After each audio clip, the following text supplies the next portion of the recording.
Cześć! Dzisiaj tematem filmu jest drugie życie plastikowej buteleczki. Zapraszam do oglądania.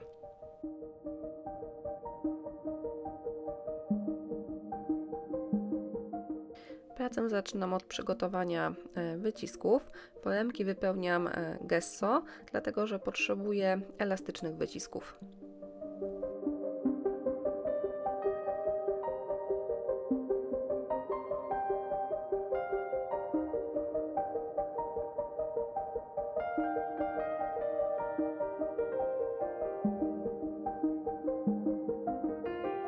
Zaznaczam, w którym miejscu na butelce będą wyciski, a następnie dół i górę buteleczki maluję podkładem akrylowym.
W filmie widzicie, że przyklejam teraz do pracy wyciski, ale tak naprawdę to jest ten moment, w którym powinnam była pomalować tą przejrzystą część buteleczki farbą efekt szyonu, a dopiero później przykleić wyciski.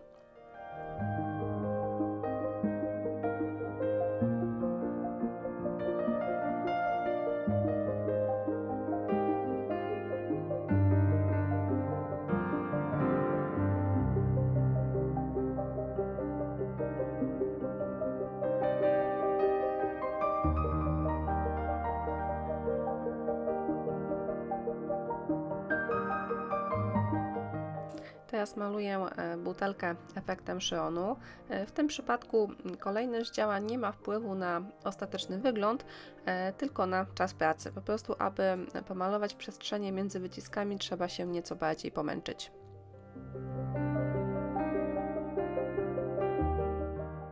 Niestety podczas nagrywania tak skupiłam się na pracy, że uciekłam z kadru. Wybaczcie.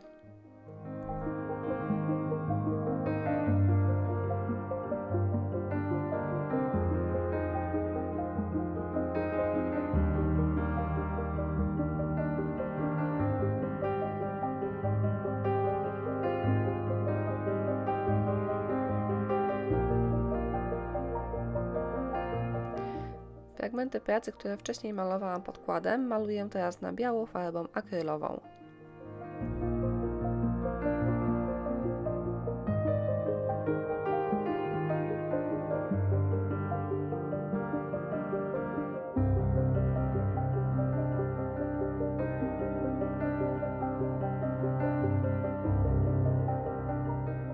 Następnie całą pracę zabezpieczam lakierem matowym.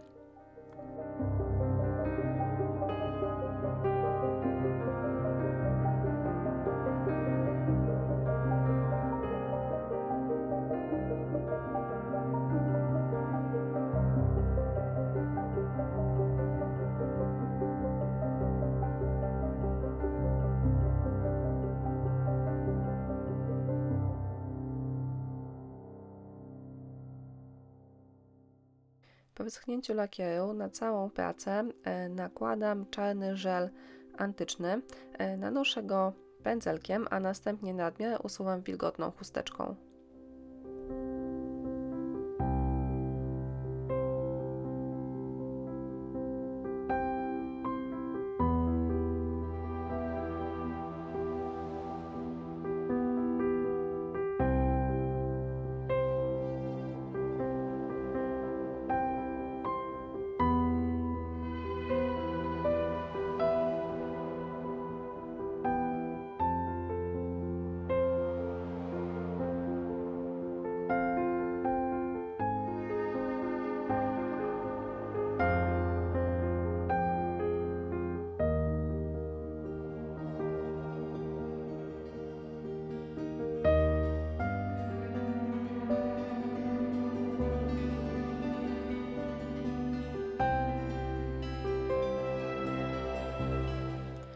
buteleczka po zabiegach żelowych wygląda tak.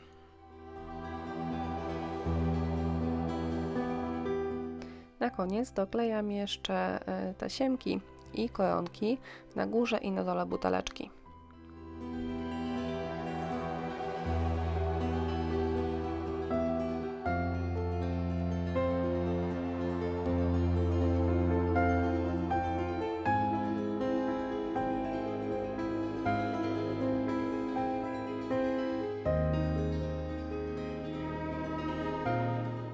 Gotowa praca prezentuje się tak. Jak zwykle listę użytych materiałów zostawiam Wam w opisie. Pięknie dziękuję za uwagę i zachęcam do oglądania moich pozostałych filmów.